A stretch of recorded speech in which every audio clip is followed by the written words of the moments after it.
بسم اللہ الرحمن الرحیم۔ اعوذ باللہ من الشیطان الرجیم، بسم اللہ الرحمن الرحیم۔ عزیز طلبہ کرام، آج ہم المنطق للمظفر صدوم کا سبق نمبر 31 پڑھنے جا رہے ہیں، اور آج انشاءاللہ ہم بیان کریں گے فصل ثانی کو، جو کہ اس بارے میں کہ جس میں احکام قضاء اور ان کے مابین نسبت کے حوالے سے گفتگو کی جائے گی۔ پہلی فصل اس حوالے سے تھی کہ جس میں ہم نے قضاء کی تعریف کے حوالے سے بیان کیا، اور اس میں ہم نے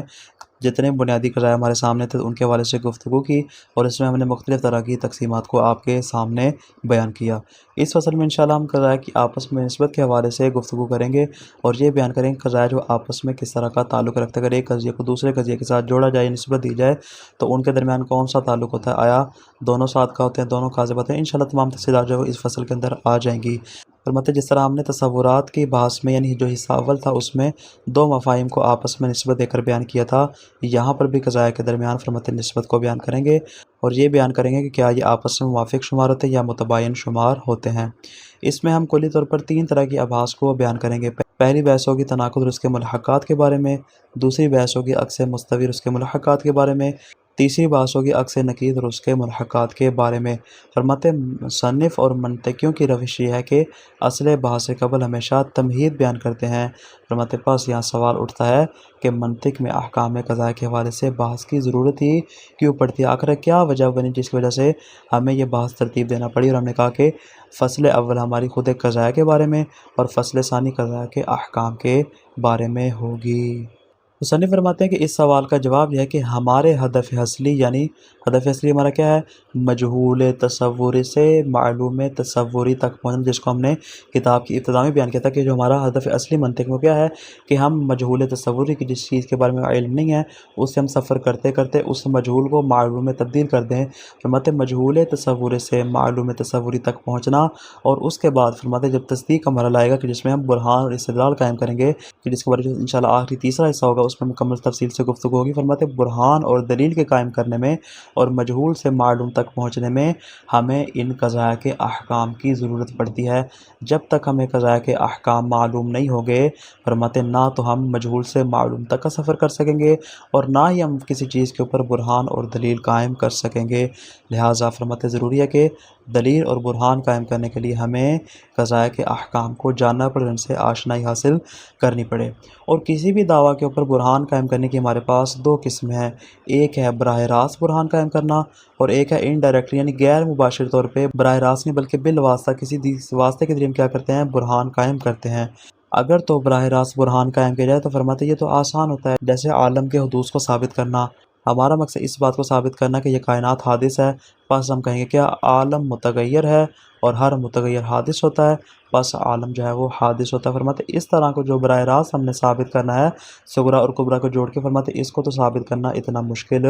نہیں ہوتا۔ مسئلہ کہاں پہ آتا ہے؟ فرماتے استدلال غیر مباشر میں، کہ جہاں پہ براہ راست آپ استدلال قائم نہیں کر سکتے، بلکہ آپ کو دوسری تیسری چوتھی چیز کا سہارا لینا پڑتا ہے، آپ کو درمیان میں کوئی واسطہ قائم کرنا پڑتا ہے، اور وہ واسطہ وہاں پہ کیا کرے گا؟ آپ کے استدلال کو، آپ کے برہان کو صحیح کرے گا، اور آپ کے قول کی حجیت کو ثابت کرے گا۔ مت ہیں مسئلہ اس پہلی صورت کا نہیں ہے، مسئلہ اس دوسری صورت کا، کسی دعویٰ پر دلیل قائم کرنا، اور ہو بھی دلیل کیا؟ غیر مباشر ہو، مت بہت مشقت طلب کام ہوتا ہے۔ اس میں ہمیں کسی دوسرے طریقے سے مدد لینا پڑتی ہے، اور وہ طریقہ کیا ہے کہ ہم اس قضیے کے بجائے، جس طرح مثال کے طور پر اوپر ہم نے پہلے طریقے میں بیان کیا تھا کہ ہم نے اس بات کو ثابت کرنا تھا کہ عالم کے حدوث کو ثابت کرنا، ہم نے اسی قضیے کے ساتھ ہی ثابت کر دیا، لیکن فرماتے ہیں یہاں پر ایسا نہیں ہوگا، بلکہ ہم اس قضیے کو چھوڑ کے کسی دوسرے قضیے کو لے کر آتے ہیں۔ جو دوسرا قضیہ ہمارے سامنے آ رہا ہے، اس دوسرے قضیے کو ہم اس پہلے قضیے کے ساتھ مقایسہ کریں گے۔ یہ دو قضاء آپس میں تلازم رکھتے ہوں، صدق کے اعتبار سے یا کذب کے اعتبار سے۔ کیا مطلب؟ یا دونوں کے دونوں صادقہ ہوں، جو دوسرا قضیہ لا رہے ہیں وہ بھی صادقہ ہو، آپ جس قضیے کو ثابت کرنا چاہ رہے ہیں وہ بھی صادقہ ہو، یا دوسرا قضیہ کاذبہ ہو، جس کو آپ ثابت کرنا چاہ رہے ہیں وہ بھی کاذبہ ہو، یا مثال کے طور پہ وہ جو قضیہ جس کو بیان کیا جا رہا ہے وہ صادقہ ہو، اور آپ کا جو قضیہ مطلوب ہے وہ کاذبہ ہو، یا اس کا برعکس ہو، فرماتے ہیں ان میں صدق اور کذب کے اعتبار سے تلازم پایا جاتا ہو، تو فرماتے ہیں ہم یہاں پہ کیا کرتے ہیں کہ اس کو ثابت یا باطل کرنے کے لیے اس پہلے قضیے کو ہم چھوڑ دیتے ہیں، اور جو دوسرا قضیہ تھا جس کو ہم لے کر آتے ہیں استدلال غیر مباشر میں، اس کو اٹھا کے کیا کرتے ہیں، اس سے دلیل قائم کرنے کی کوشش کرتے ہیں۔ فرماتے ہیں یہی وجہ ہے کہ جب ہمیں اس طرح کا استدلال غیر مباشر چاہیے ہوتا ہے تو اس کے لیے ہم پھر احکام قضائیہ کی جانب رجوع کرتے ہیں، اور ہمیں انہی تینوں مباحث کی ضرورت پڑتی ہے جس کو ہم ابتدا میں بیان کر چکے ہیں۔ پس جب ہم برہان سے قضیہ پر دلیل قائم کرتے ہیں تو اس میں ہمارے پاس چار ممکنہ صورتیں آ جاتی ہیں۔ کون کون سی؟ یا تو یہ کہ قضیہ کے صدق اور حق ہونے کو ثابت کیا جاتا ہے، جس سے قضیہ مدعا کا کذب معلوم ہو جاتا ہے، یعنی جو قضیہ آپ لے کر آ رہے ہیں، دوسرے قضیے کی بات کر رہے ہیں، وہ قضیہ صادقہ ہو جاتا ہے، اور اس کے صادقہ ہونے کی وجہ سے جس قضیے پر ہم نے دعویٰ کیا جو ہمارا مطلوب تھا وہ کاذبہ ہو جائے گا۔ فرماتے ہیں یہ کس صورت میں ہوگا؟ یہ اس صورت میں ہوتا ہے جب دونوں قضاء آپس میں متناقض ہو، اور آپ کو پتہ ہے کہ المتناقضان لا یجتمعان، یا پہلا قضیہ وہاں پہ ہوگا یا دوسرا قضیہ ہوگا،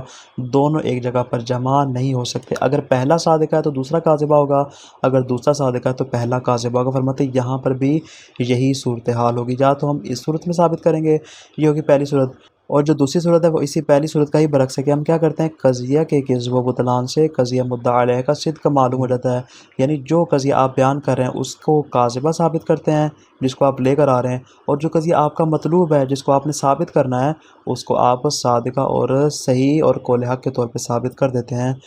یہ بھی متناقض ذہن میں ہوتا ہے کہ ایک صادقہ ہوگا اور دوسرا کاذبہ ہوگا۔ تیسری صورت کیا ہے؟ فرماتے ہیں قضیہ کے صدق سے قضیہ مدعا علیہ کا صدق معلوم ہوتا ہے، یعنی اگر آپ اس کو صادقہ ثابت کرتے ہیں تو جو آپ کا قضیہ مطلوب ہے وہ بھی صادقہ ثابت ہوگا۔ یہ بھی اس صورت میں جب دونوں کے درمیان صدق کے اعتبار سے ملازمہ پایا جاتا ہو اور دونوں قضیہ ایک ہی جیسے شمار ہوتے ہوں، دونوں میں تساوی کی نسبت پائی جاتی ہو۔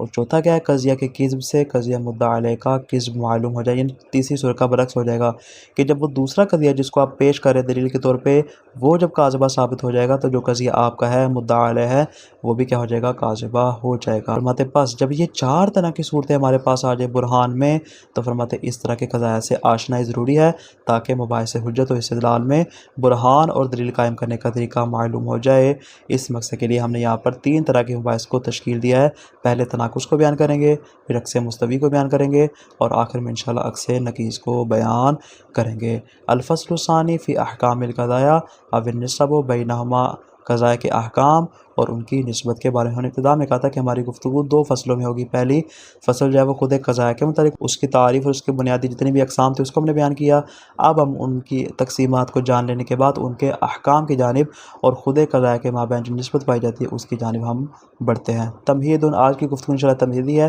کل سے اصل بحث کا آغاز ہوگا۔ کثیر ما یعان الباحث مشقۃ فی البرہان علی مطلوبہ مباشرہ، فرماتے ہیں کہ اکثر اوقات دیکھتے ہیں کہ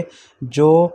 بحث کرنے والا ہوتا ہے، جو بحث کرنے والا ہوتا ہے، اس کو اپنے براہ راست مطلوب کو ثابت کرنے میں مشقت نہیں اٹھانی پڑتی، اسے کوئی زیادہ مشکل درپیش نہیں ہوتی، بلکہ وہ آسانی سے اپنے مطلوب کو استدلال مباشر کے ذریعے براہ راست استدلال کے ذریعے کیا کرتا ہے؟ ثابت کرتا ہے، جیسا میں نے ابتدا میں مثال بھی پیش کی تھی۔ لیکن بل قد یمتنع علیہ ذلک احیانا، لیکن کبھی کبھار ایسا ہوتا ہے کہ یہ کام اس کے اوپر مشکل ہو جاتا ہے اور وہ اپنے مطلوب کو استدلال مباشر سے ثابت نہیں کر پاتا۔ فَيَلْتَجِئُ إِلَى الْبُرْهَانِ عَلَى قَضِيَّةٍ أُخْرَى لَهَا نِسْبَةٌ مَعَ الْقَضِيَّةِ الْمَطْلُوبَةِ لِيُقَارِنَهَا بِهَا، تو پس وہ ملتجی کرتا ہے، التماس کرتا ہے، اس کو ضرورت پڑتی ہے، اس کو احتیاج ہوتی ہے اپنے برہان کو قائم کرنے کے لیے کسی دوسرے قضیے کی، اس نے دلیل پیش کرنی ہے، برہان قائم کرنا ہے، اس قضیے سے تو اس کو ثابت کر نہیں سکتا، استدلال مباشر نہیں ہے، لہٰذا استدلال غیر مباشر میں اسے کسی دوسرے قضیے کا سہارا لینا پڑے گا۔